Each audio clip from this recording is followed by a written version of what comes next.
Hi guys, welcome back to the channel. In this video, I will show you how to compress file on Samsung Galaxy phone.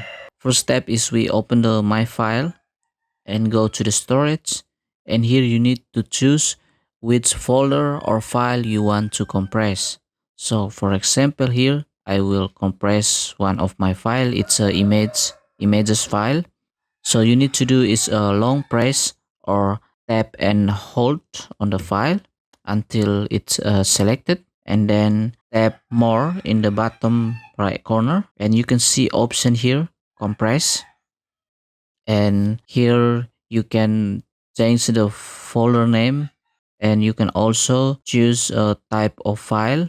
It's a zip or 7-zip, and you can also protect this file with password.